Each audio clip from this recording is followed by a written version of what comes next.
habang nasa kama. Alisin ang mga basura at flammable materials sa loob ng bahay dahil maaari itong pagmulan ng sunog. Itago ang posporo o lighter para hindi mapaglaruan o maabot ng mga bata. Huwag na huwag itatapon ang upos ng sigarilyo sa basurahan. Gumamit ng ashtray kung hindi maiiwasang manigarilyo. Huwag ilagay ang kandila, oil o gas lamp malapit sa kurtina o mga bagay na madaling magliyab. Patayin ang nakasinding kandila bago matulog. Huwag magtago ng flammable materials tulad ng gasolina, alkohol at pintura sa loob ng bahay. Mas makabubuting may fire extinguisher sa bawat bahay at alam ng bawat miyembro ang tamang paggamit nito. Huwag iiwan ang niluluto lalo na kung may mantika sa kawali habang nagpiprito. Sakaling bigla itong magliyab dahil napabayaan, huwag bubuhusan ng tubig dahil lalaki lamang ang apoy. Sa halip, takpan ng basang-basahan ng kawali. Sunog ay iwasan. Buhay at ari-arian ay pangalagaan. Paalalang hatid mula sa Radyo Agila.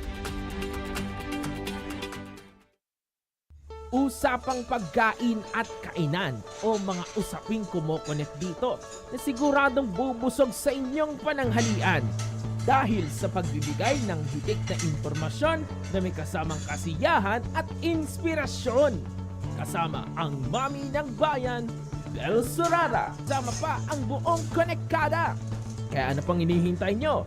Tuwing linggo ng tanghali, i-connect na! Dito sa DZEZ, Radyo Agila.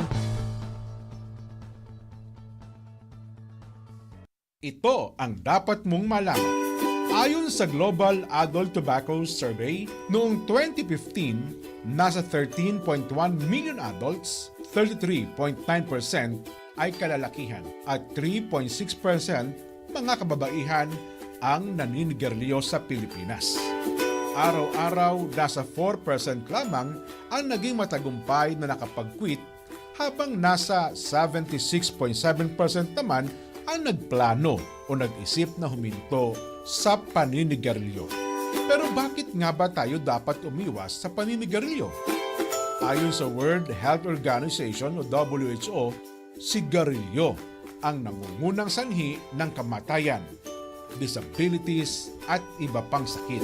Sa buong mundo, nasa 8 milyon katao ang namamatay taon-taon dahil sa paninigarilyo, habang 1.2 milyon naman ay mga non-smoker na nalantad sa second-hand smoke.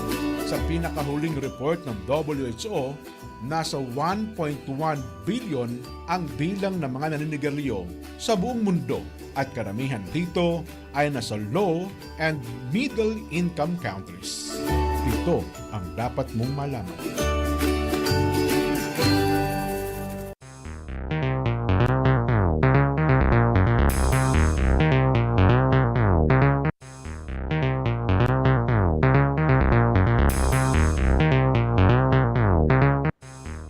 Sumapit po muli ang oras ng programang Radyo Agila sa Amerika. Siyempre pa, ako po ang inyong makakapiling Don OROZCO po mula rito sa may Silicon Valley, California. Ang oras po natin sa Pilipinas, of course, ay 12:09 ng tanghali. At dito naman po sa ating kinalalagyan, dito po sa California, ay 9:09 ng gabi. Ayun. At siyempre pa, yung ating pong programa ay nakatutok dito sa ating mga kababayan na kung saan ay nagbibigay sa atin ng talaga namang karangalan. Ano po?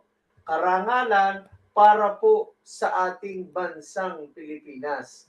At ang makakapiling po natin ay isa pong Chika Babes, di ba? Chika Babes Bob. No. At yan po ang ating makakasama, isa pong doktora.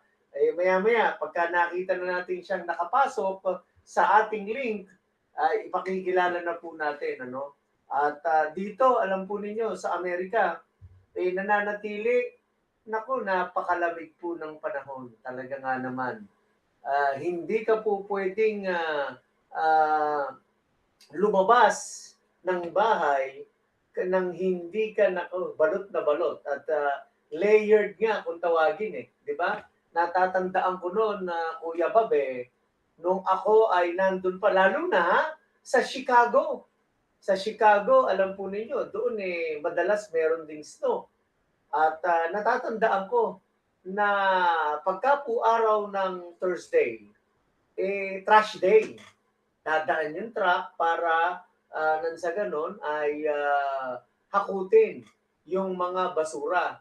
Alam po ninyo, magsusuot pa ako ng isang thermal pants, thermal shirt, di ba? So isa yon, ano? Pagkatapos, magsusuot ka ng pantalon, di ba? Na medyo parang jogging pants. Tapos another pants na talagang panglaban din ng ginaw, halimbawa ay yung maong. Ayan, no. Pagkatapos ay nandyan din na ikaw ay magsusuot naman ng hoodie para dun sa iyong pantaas, di ba? Meron kang jacket. Oh.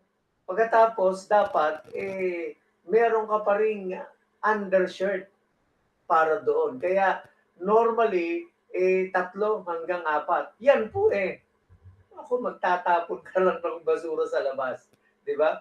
Hindi ka kaya lang kasi ang aapakan mo ay snow.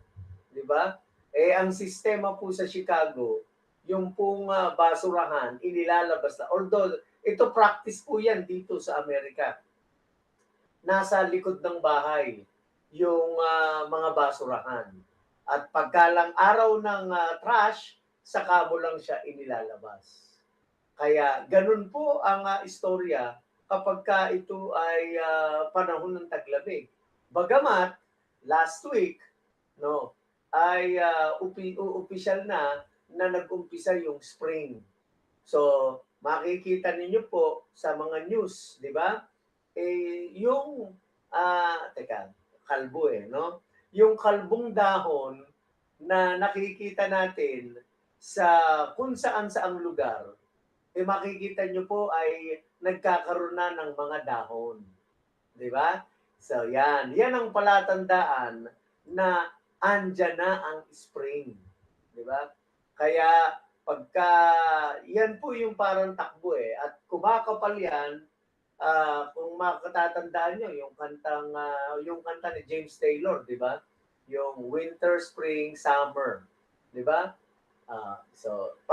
So pagkatapos ng spring, yan na yung summer at punong-puno na ng dahon yung mga puno, 'di ba?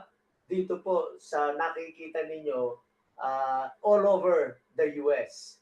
At syempre, pagdating uli ng winter, ayan, malalagas na naman yung mga dahon, 'di ba? So cycle lang po na paikot-ikot na kung saan ay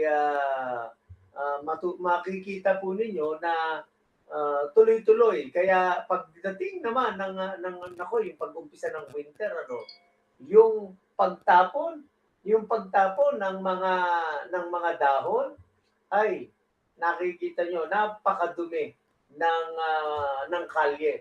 Pagkatapos uulan, tapos meron pang parte na meron pong snow. Yung snow, ang ganda-ganda. Kasi ang puti-puti, Kuya Bob ang puti-puti nung paligid. Di ba? Kaya lang, ang problema, pagka nasagasaan na, makikita mo na yung putik. Napakadumi na. Di ba? So, maganda lang yung snow, yung unang bagsak ng snow. Pagkatapos, naglalaro na, makikita mo yung mga bata. Pero pag nagtagal na yung snow, lahat nakatago na. Wala nang naglalabasan. Kaya doon, ako napakarami po dito sa Amerika, nagkakaroon ng kung tawagin ano ba yun? Yung malabis na kalungkutan. Di ba? Bakit? Kasi wala kang makita Wala kang pwedeng makalaro. Bakit? Sa sobrang lamig. Di po ba? So, lalong-lalo na diyan sa bandang central at saka yan pong central, ayan Minnesota, Yan yung Chicago, yan yung Indiana, papuntang East Coast. Di ba? Hanggang sa East Coast, naku napakahirap po ng dinadanas ng ating mga kababayan dito sa Amerika dahil sa punong-puno ng snow at kaya sobrang lamig. Nakikita niyo naman po, di ba, na yung snow, halimbawa katulad ngayon, dito sa aming lugar, sabi nga merong record ngayon yung paglago ng snow, di ba?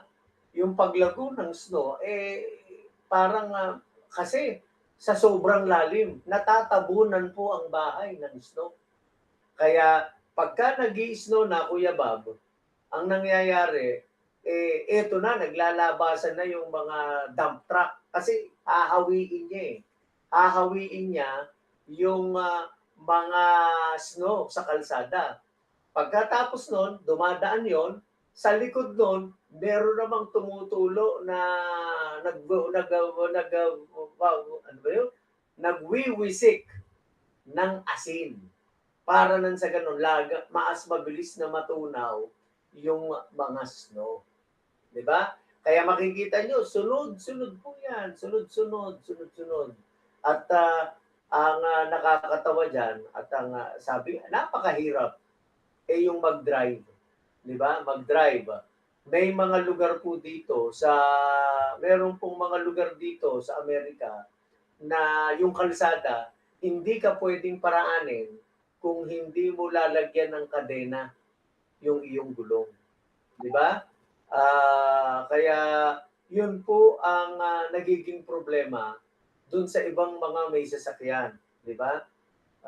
Kaya naku, talagang napakahirap. Maganda lang tingnan doon sa mga kababayan nating nakikinig ngayon. Makikita nyo po, talaga namang maaaliw kayo pagka nag-i-snow. Pero syempre, natatabunan. Alam mo, nakakatawa dyan ng mga nagiging karanasan ko Di ba yung pong icicle, yung parang patak ng yelo? Di ba? Nabubuo yun Oh. Makararating ka na dun sa pinuntahan mo, babiyahe ka ng mga 1 oras. Yung icicle na yun, nananatiling nakatutok yun. Di ba? Yung traffic light, nakikita nyo, naku, may mga binabagsakan po ng bloke na snow. At syempre, nakakatawa lalo, yung sasakyan mo, palibas at yung bubong, napakaraming snow. Di aandar ka ng unti-unti, dahan-dahan, marangan. Siyempre, dahil nga snow. Pagka naman ikaw pumreno na, makikita mo magbabagsakan yung snow mula sa bubungan mo. Kaya madalas, nakakasira po ng wiper, di ba? May mga ganong pagkakataon ang nakikita nating diferensya sa pagbabiyahe during snow.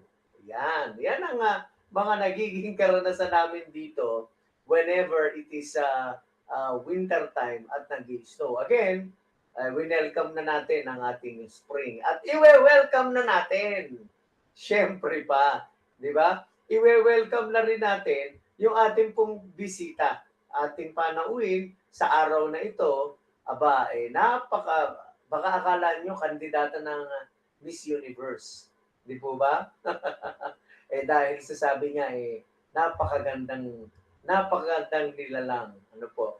So, ang ating pong bisita ay isang doktora. Actually, siya po ay isang chiropractor. Ano? Yan ang Ang ganda ng pangalan. Chiropractor, acupuncturist, master herbalist, and nutritionist. Ha? Siya po, walang iba, yung naka-base po siya dyan sa Southern California, sa LA. Si Dr. Catherine C. Luib, siya po ay kung tawagin namin ay si Doc Cat. Di ba? Ang i-explain niya, ano yung DC, LAC, at ACN. Pero maya-maya yan. Welcome po, Dr. Cat, sa ating programang Radyo Agila sa Amerika. Thank you so much. Thank you so much, Don, for having me. Oh, And you know, I actually have a very, very long intro, and then you'll just say thank you very much. Can you add something more to your welcome remarks? yes, so the wellness center that we represent, the Luab Health Center, is in Uh-huh. San Diego, California, and pertaining to the different practices, it's an integrative medical holistic wellness center. Uh-huh. So, as yes, DC, Doctor of Chiropractic, as a licensed acupuncture physician, as a nutritionist, master herbalist, um, lots of things really. I can go on and on. Uh-huh. This is all things that we actually give, we promote, we offer at our wellness center. It's a Filipino wellness center. We're also the first in the USA to fully promote and offer the fullness of our Filipino traditional medicine here to states. So we were actually featured on PBS, ABS-CBN, TFC, Uh-huh. few other local TV channels.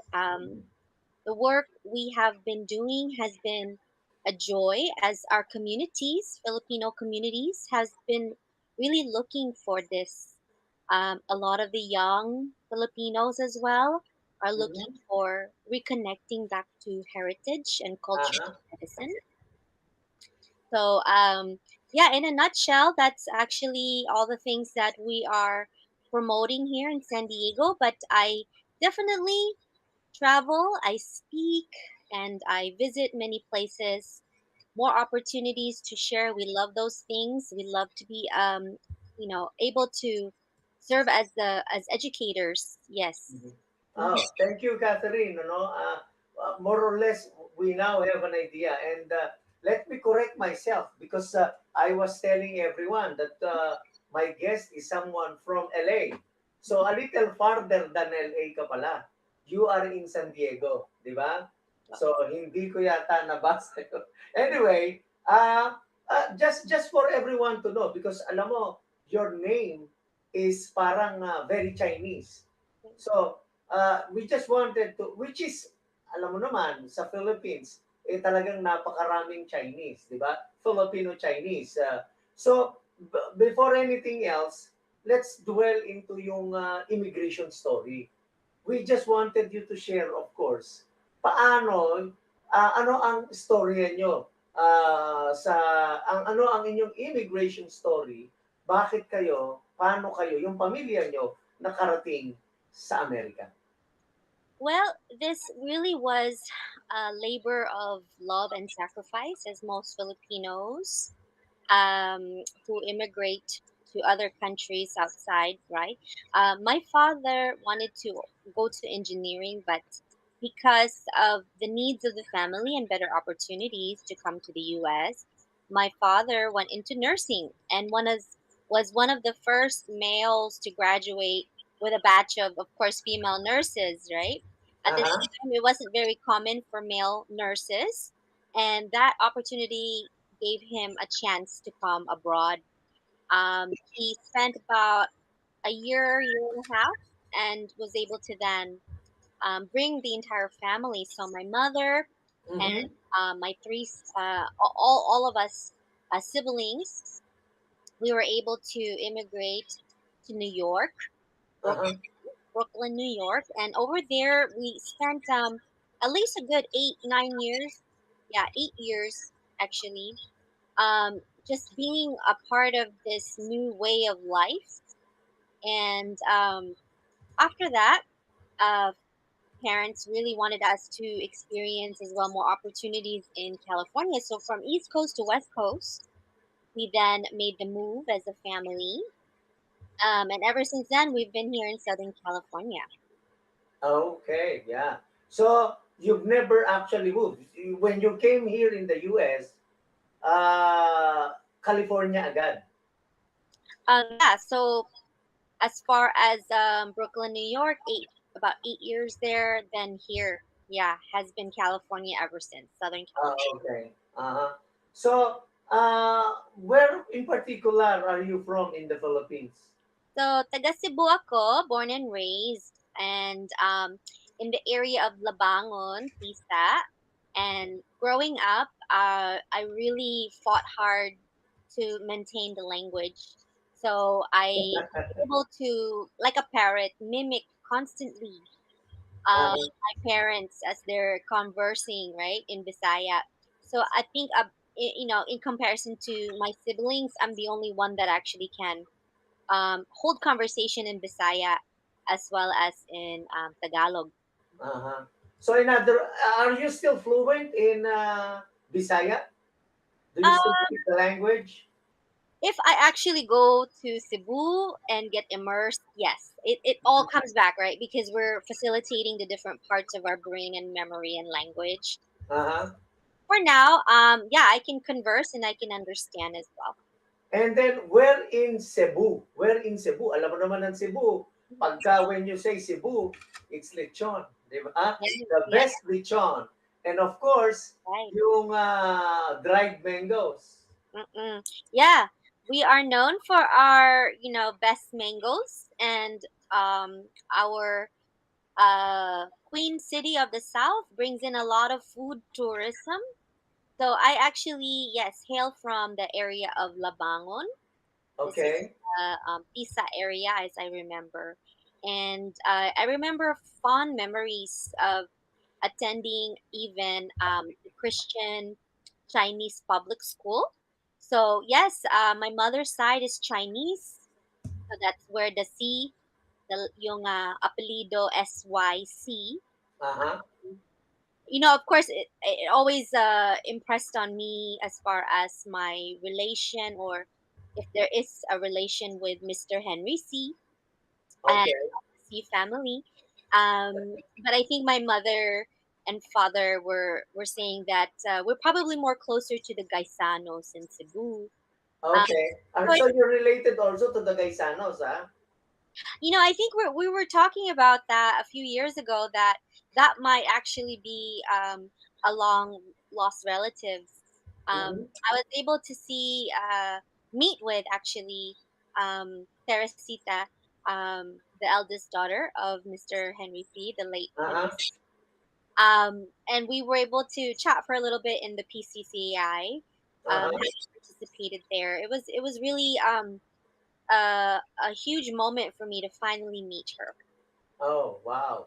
Well, of course, you know how big Teresita C is in the Philippines. He practically runs half of the economy Yeah. because of Shumart and Banco de Oro. Diba? Mhm. Those are the biggest mall operations and, of course, the biggest bank in the Philippines. Pero, Doc Kath, I know that you have a whole lot of experience as well, di ba?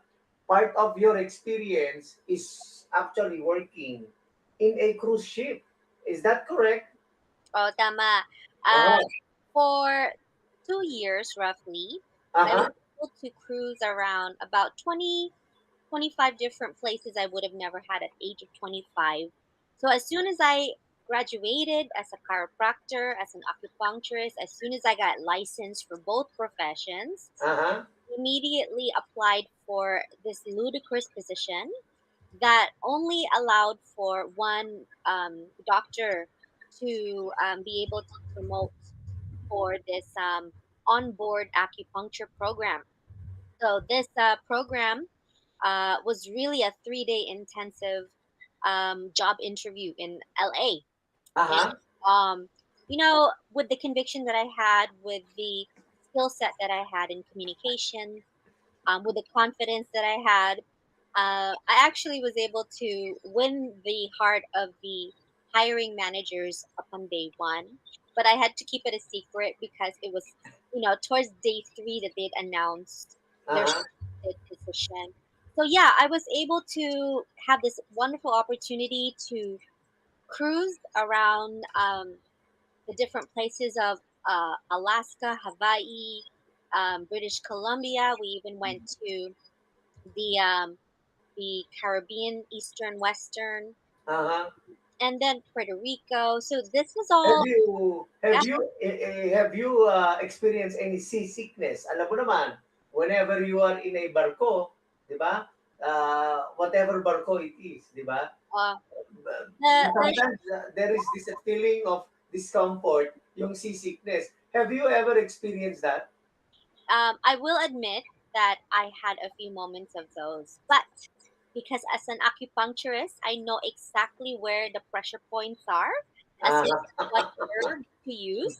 Lagi ako gamit sa yung mga pressure points at mm, sometimes I'd even use acupuncture on myself. And ah, so, in private, in secret, I'm having that moment. I'm tending to myself whilst the other spa ladies, kasi yung opisina ko, yung acupuncture office was integrated in the spa. So yung marami ming mga spa girls, mga massage therapists, facialists, etc. Lagi sila magtanong sa akin, bakit ako why I'm not seasick. And ah, actually, in private, for only a short time, I actually did experience that. Pero alam ko naman what to do. And then at the same time, the ship that we have was very large. It was one of the largest for Royal Caribbean. It was actually the largest ship was Oasis at the time, uh-huh. and so you rarely feel those things unless you cross the Atlantic. So if Okay. you're crossing those major areas, yes, you will feel more of the waves. So, but it was very good that I have the ability to suffer very little. Uh-huh. Um, Uh, yeah. were you stressed out? Kasi, alam mo, you were a chiropractor, eh, di ba? And then, of course, acupuncturist.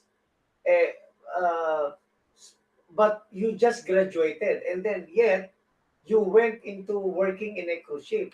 Were you stressed out, or was the offer that big? What was the reason? It was a complete shift of Yeah. career, kinda. Upon graduating, I actually opened two offices.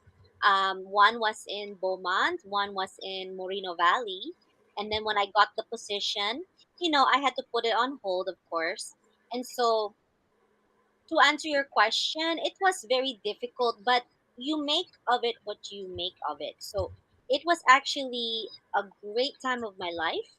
It was Ah, the best years, but it was also like heaven, it was also like hell.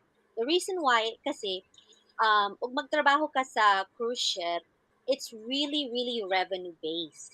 uh-huh, So, lahat sa cruise ship is based off of your performance, it's based off of your sales, at itong mga positions namin sa acupuncture, doctor, doctor kami, pero lagi ang company mag-always tell you what numbers to beat from last year. So it is uh-huh. revenue was really stressful, and yet I'm happy to share that despite the fact that the company constantly had numbers for us to beat, I was constantly the top performing acupuncturist in the entire fleet because Wow. my conviction of sharing, healing. The best time to actually get acupuncture is when you're on a vacation. So you Mhm. are away from yung mga environment that's regular daily stressors, diba? So it wasn't about the sales for me, but it really made me develop as a practitioner. It made me develop as a communicator, public speaker, and as a businesswoman. Mm, ayun. So, currently, uh, before we shift back to being a chiropractor, ano, how long did you work doon sa mga cruise lines? 2 years, 2 years. Okay, so not that long, di Yeah, ba? I had two But I am sure you have a blast. Yes, yes. I went to more than 20 different places I wouldn't have at the age of 25. Uh-huh. Yeah, Mhm. yeah. And for all the travels that you did with the cruise ship, what would be the best? alam mo, I think my favorite really was when I went to Hawaii. And for the longest time, I actually was against this whole notion of vacation in Hawaii. Wow, Uh-huh. a lot of friends and Uh-huh. family dream about it, and I was always the one that would contest like what's so special about Hawaii, you know? Uh-huh. So it took a moment for me to actually be in the waters on a fine evening. The sunset was beautiful. There was barbecue on the shore, and you could hear the ukulele, and then there I realized why people love Hawaii. I finally came to the realization that it is such a beautiful place to enjoy, but also because it's a very spiritual, and also nature is so very beautiful there. Ah. Alam mo, I had some experience sa ano no, pero mga short trips lamang, no, yung mga 2 days, 3 days. And um, what's so good about the cruise, alam po ninyo, is that the food is unlimited. 24 hours a day. Oo, Magising ka ng kahit anong oras. Food is oo. always there, di ba? Oo, alam mo, I was actually a bit concerned when I accepted the position. Kasi kada contract, mga several months yun. My first contract was actually mga 10 and a half months.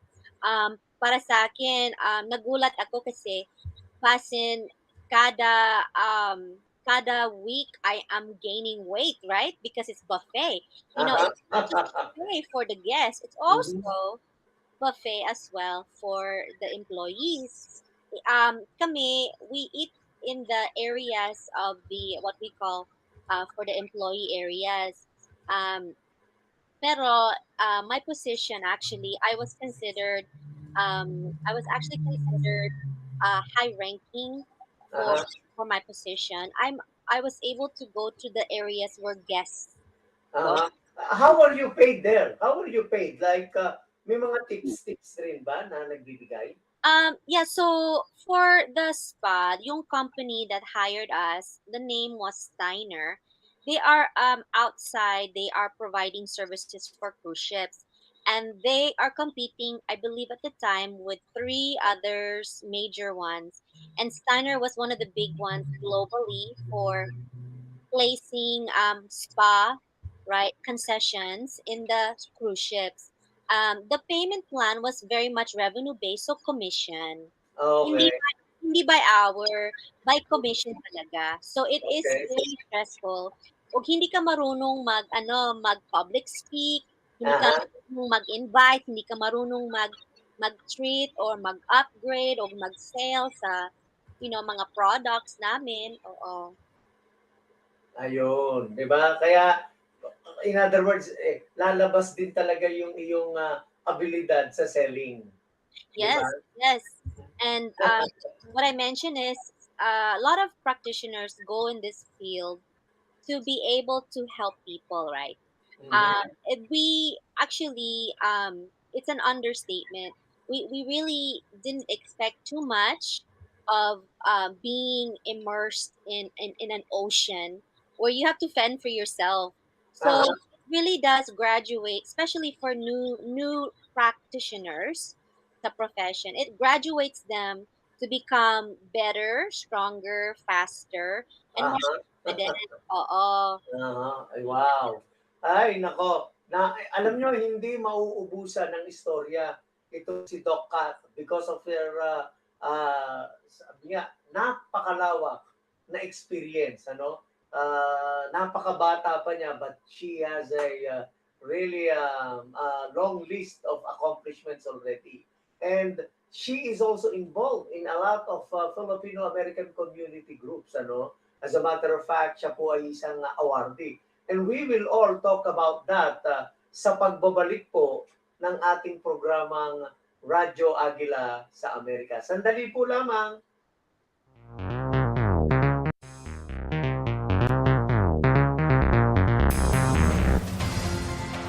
EBC, Eagle Broadcasting Corporation.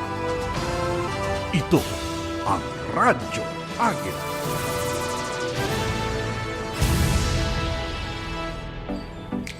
Ito ang dapat mong malaman. Mahigit sa 100 milyong katao ay namumuhay ng walang akses sa malinis na tubig sa Southeast Asia. Sa Pilipinas, batay sa World Health Organization report, isa sa bawat 10 Pinoy ay walang napagkukunan ng maayos at malinis na tubig. Dahil dito, diarrhea ang isa sa mga nangungunang dahilan ng pagkamatay sa bansa. Kapag may diarrhea, importante na maibalik ang nawawalang tubig sa katawan. Uminom ng maraming malinis na tubig para iwas dehydration. Makatutulong na mag-brat diet, bananas, rice, apples, and toast. Kumain ng probiotic foods para sa pagbuti ng gastrointestinal system. Payo din ng mga doktor ang ORS o Oral Rehydration Solution para makatulong ma-rehydrate ang katawan at maibalik ang electrolytes na nawala. Siya nga pala, iwas sa mga mamantikang pagkain, mga madadahong gulay, spicy food, kape, tsaa, gatas at alcoholic drinks. Huwag baliwalain ang diarrhea. Delikado ito. Kapag lumala ang kondisyon, sumangguni agad sa doktor. At ito ang dapat ninyong malaman.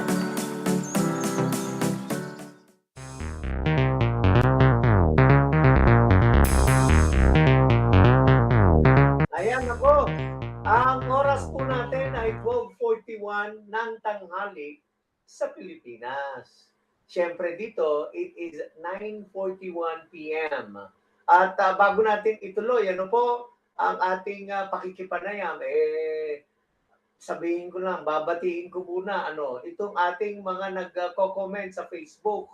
Itong mga suki nating si Mr. Angelo Redaha, siyempre pa, itong si Homer Allison Araulio, thank you for joining us. Si Ruby Revilla at siyempre itong kapatid ko sa Kabataang Barangay, si Beth San Jose Nazario. Yan, no? At muli, ako po si Don OROZCO mula rito sa Silicon Valley, California. At ang kasama po natin ay ang kilala, very popular na doktor, chiropractor, si Doc Catherine C. Lewin. Doc Cat, kung tawagin dito po sa Amerika. So, Doc Cat, alam ko you are also involved in so many Filipino-American community groups. As a matter of fact, ikaw ay, are you still involved with the Chamber of Commerce? Hindi na. When I was Okay. prior as a capacity of secretary and then a vice president. Okay. So, I'm already concluded now with leadership in that department.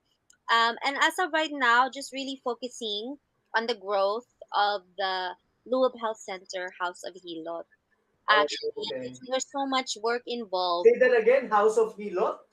Oo, yung Luab Health Center Uh-huh. located in San Diego. And actually, as a health center, we are an integrative medical holistic wellness center Uh-huh. that has many houses. So last year, we launched the House of Hilot. And then a few months ago, we launched the House of Max Sebastian.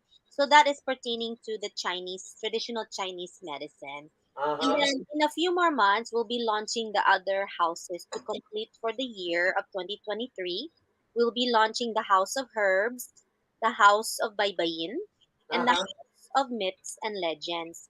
So Ayun. this House of Myths and Legends will pertain to all of the mga pantheon of gods, goddesses, Uh-huh. encantos, all of the legends of the Philippines. Alam po ninyo, mga kababayan, dyan po kasi San Diego, para kang nasa Pilipinas din. Di ba? Sa dami ng Filipino, di ba? Sa dami ng Filipino na nandyan, mga tindahan, Filipino, di ba? Kaya nga, ang dami po dyan, hindi mo mamimiss yung mga produktong Pilipino. Akala nyo pa, dito walang butong pakwan. Aba, may lechon. Lahat nakikita, pati cornic. At isa pang nais kong i-discuss, yung PhilPro. yung Filipino Young Leaders Professional na uh, miyembro ka rin pala ng PhilPro, di ba?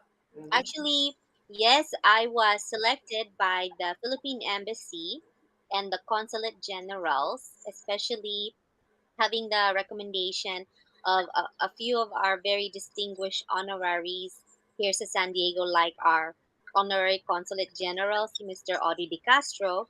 Aha. I was selected for my legacy project, which was in the reactivation and the promotion, and also in the educating of the Filipino traditional medicine. So, iba yung legacy project ko talaga. This has been going on for several years. Cada year, they select 10 promising PhilAms with very powerful legacy project that build bridge between Filipinos here in the US at doon sa Pinas. And for that period of time, it was already going on to 7 years. And this was actually under the idea of um, uh, our ambassador before, right? Um, and Romaldo. See, and so for us, the idea of Filipino traditional medicine was the first Aha. kind. It was really a very unique legacy project, and it's still ongoing. Aha. Itong clinic na Hilot, is it popular? Because alam mo, ah, kahit dito sa Amerika, alam po ninyo mga kababayan, kahit dito sa Amerika, we are still also looking for Hilot, di ba? So is it that popular also diyan sa San Diego? I will say this, many young people have been looking for us. Many of the older population as well remember it from their time. And even those that contact us, yung ano, sabi ko whenever they're asking about Hilot, we really make it a point to educate that Hilot is not just masahe only. Okay? Aha. Yung hilot namin, yung medicine natin, really it's a breath, it's a continuum of many modalities. So, inherent to the modalities, we can address not just the physical body, we can also affect the mental, emotional, and the spiritual. So, our hilot is far more than just relaxation. It's actually not relaxing for the most part. Masakit talaga. If there's Aha. something wrong in your body, Mhm. we are restructuring. So Aha. it's not comforting effleurage pampering massage. And that's what we really want to share more to Filipinos, because that's also the misconception that hilot is to make you feel like super super relaxed, di ba? Aha. But that's not always the case. Nabanggit mo kanina yung baybayin. Was it baybalan? What was that, baybayin? Ano, what's that all about? Yung Because I know that's in Cebu. yung House of Baybayin Okay? is promoting our indigenous script before ABC. We had our own writing system. In Okay. fact, even in the Philippines, they are integrating baybayin in museums, streets, onto the money paper system, Mhm. and so we're bringing it back because it is part of our heritage. Um, and then what I mentioned in the past is that for our hilot, we are promoting is hilot binabaylan, which is a learning that is from the babaylan lineage.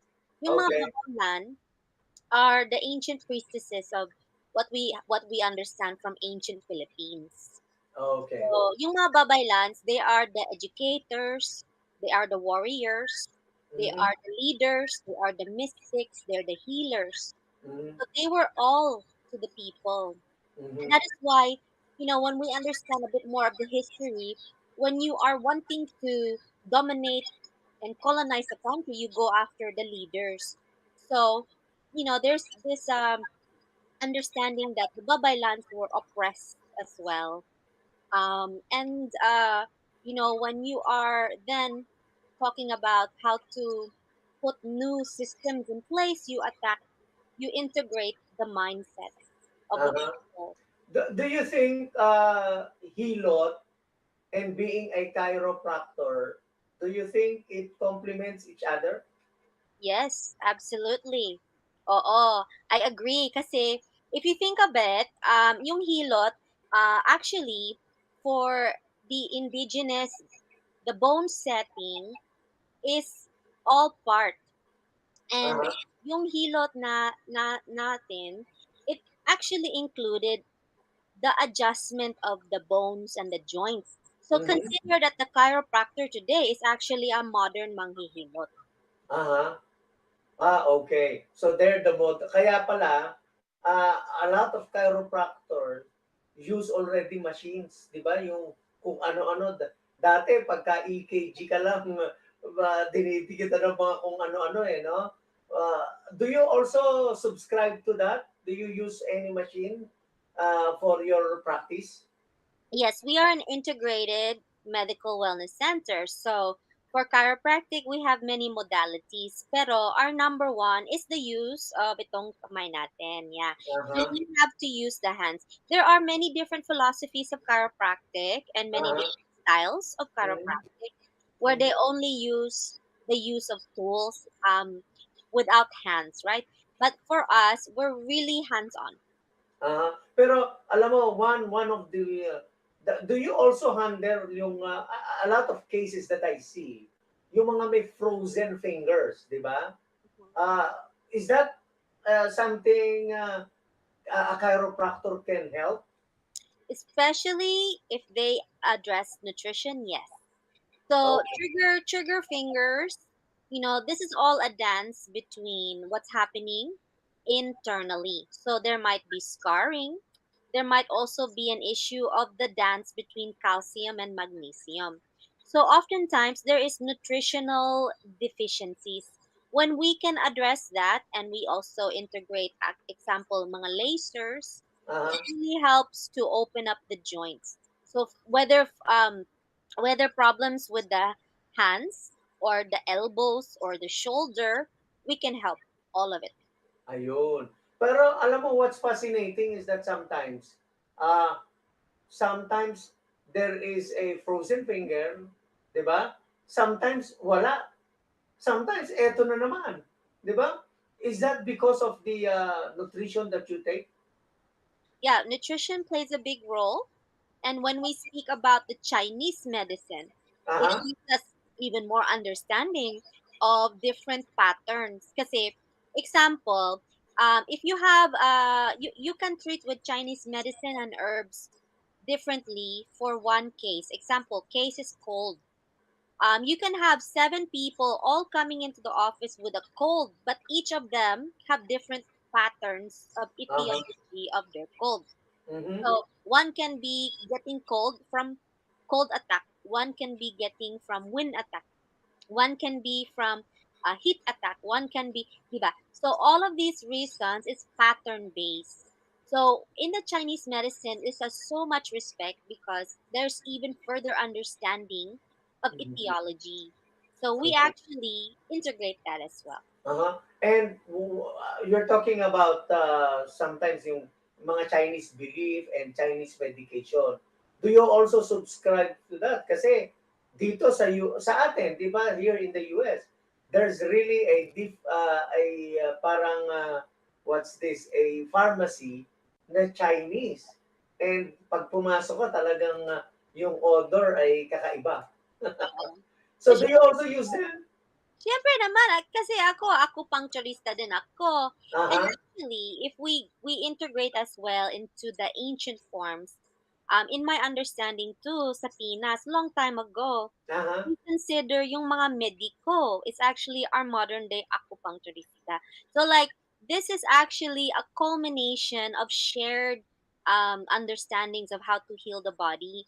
And in Uh-huh. our wellness center, we do offer a variety of tools and modalities within the traditional Chinese medicine too. Uh-huh. That's why we have the House of Max Sebastian. Uh-huh. Yung Max Sebastian, ano yan? That is actually the burning of a particular herb. Yung herb, yung pangalan sa herb is ai. It's actually mugwort in English. And yung mugwort special talaga yun kasi it's one of the sacred herbs in the Chinese medicine. At yung personality sa plant medicine yun is like a grandparent.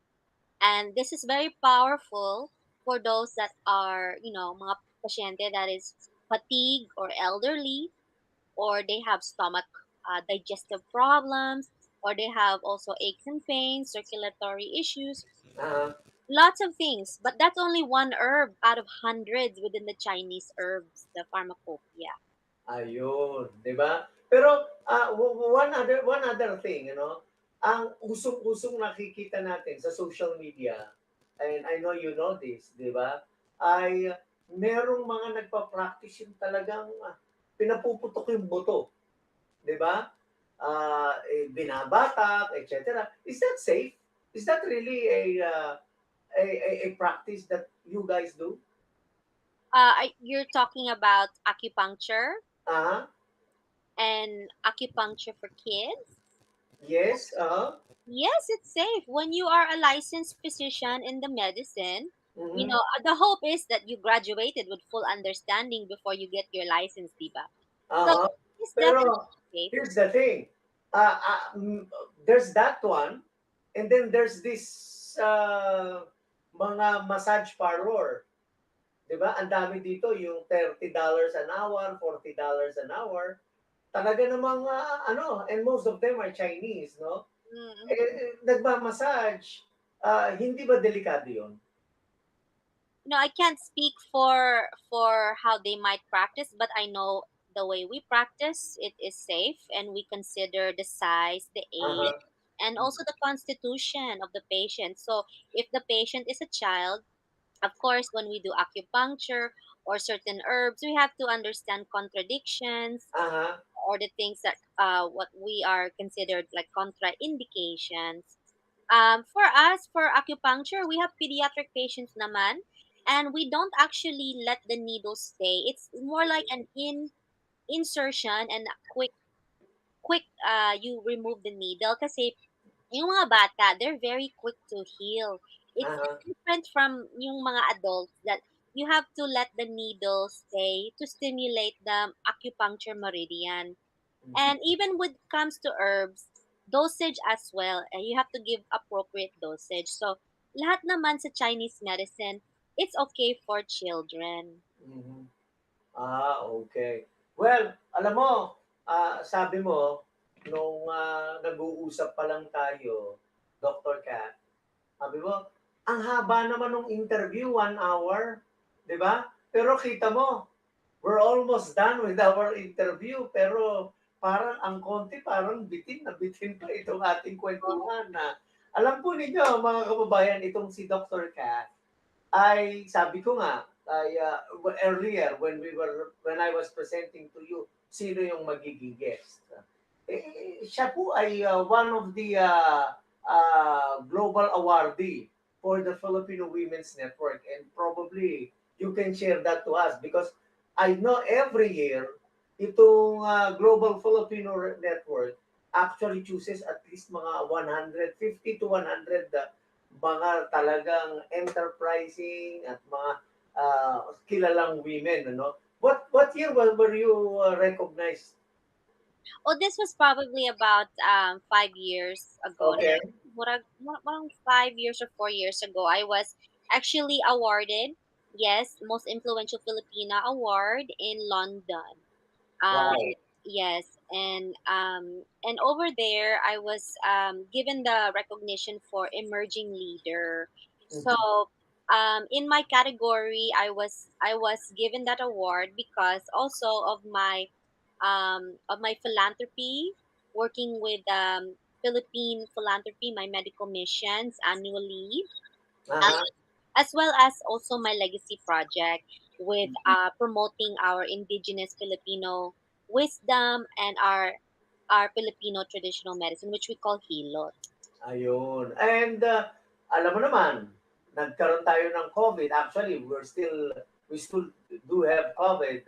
Are you able to travel to the Philippines? Ever mula nung nag-COVID? Well, during the last 3 years, we haven't. But our goal is to resume again with the collaboration of many organizations that would love to host and have us. Oo. Mhm, mhm. So, pagka umuuwi ka ng Pilipinas, technically and normally, is that lipad ka na agad going to Cebu? The last few years I have not. Yung time ko talaga is very it's very crunched, right? It's you have the traffic sa Manila around Luzon. There's so much traffic and having to ensure your meetings and appointments. So Aha. masyadong wala nang time for the past. I wasn't able to visit Cebu, but I'm sure coming up again, I will be going back to visit my birthplace. Oh, wow. Anyway, alam mo, kanino ko pa sinasabi, Dr. Kath, that ikaw nga ay isang chiropractor at saka acupuncturist. I just wanted to ask you, no, before we go, saan ka ba makokontak? Ano Yeah. ba ang iyong clinic? Saan ang iyong clinic?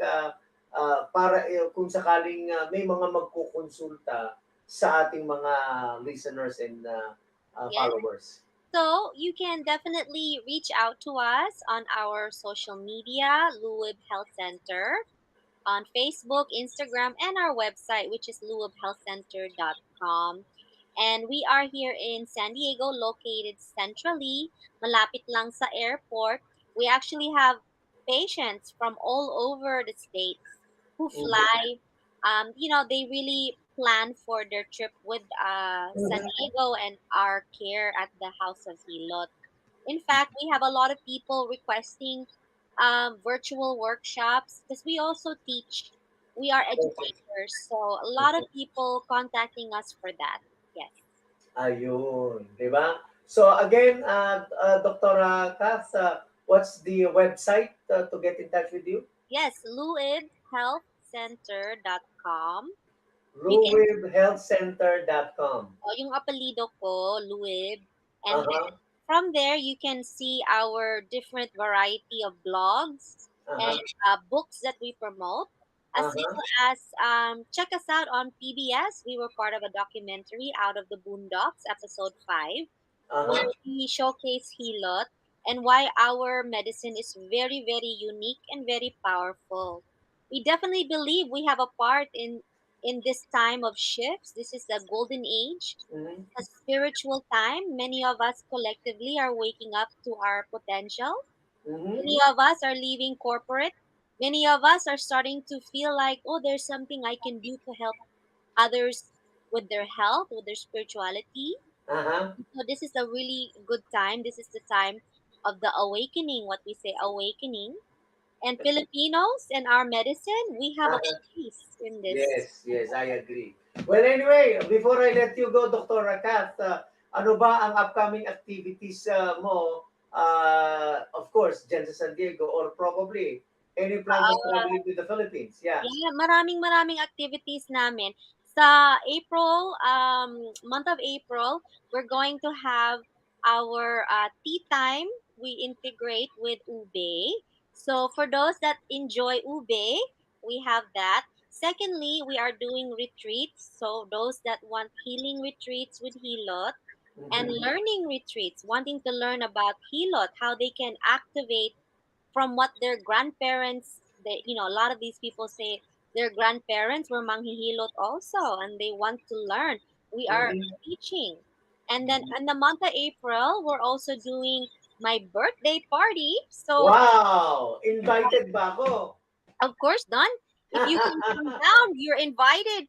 So Uh-huh. I will also have a celebration of my April birthday for April month. And then we will also be showcasing special films. So our wellness center, we are actually a Gaia ambassador. So like Netflix, there's a Netflix platform that's called Gaia, and Uh-huh. they showcase more than 8,000 films about healing, wellness, spirituality, metaphysics, Okay. and we are an ambassador. So there are people that love film, and we feature that once a month. Wow. Naku, una, before we say goodbye, advance happy birthday. Thank Nauna you, na ako. salamat. Next month Oo, ay April na, eto na, April. So oo. advance happy birthday. Thank you. Another thing, congratulations for all the things that you do for the community. You are Salamat. a blessing to the community. And of course, one thing that I always appreciate is that you've always, ano tawag dito, give back to the community. At hindi mo nakakalimutan ang Pilipinas. Mabuhay ka, Dr. Catherine C. Salamat. Tulub. Maraming Ayan. salamat po. Ayan, yan po si Dr. Kath. Si Dr. Catherine C. Luwib, siya po naka-based diyan sa San Diego, California. So mga 2 hours away sa LA. At syempre pa, kung kayo kukonsulta, siya po ay isang acupuncturist and also ay chiropractor. So maaari nyo po siyang makontak actually kahit sa Facebook eh. Just look for her name, Catherine C. Luwib, and she has a very kind heart, no? Open mind, hindi po siya isnabera. Kaya just if you have any questions, whatever it is, huwag nyo lang uutangan. Bawal umutang kay Dr. Kat, ano? At nako, maraming salamat sa mga sumubaybay sa radyo, of course, sa ating Facebook page at saka sa ating YouTube Live. At muli ay magandang gabi po dito sa Amerika. Magandang hapon dyan sa Pilipinas. Ako po si Don Orozco para sa programang Radyo Agila sa Amerika. Thank you, Bob.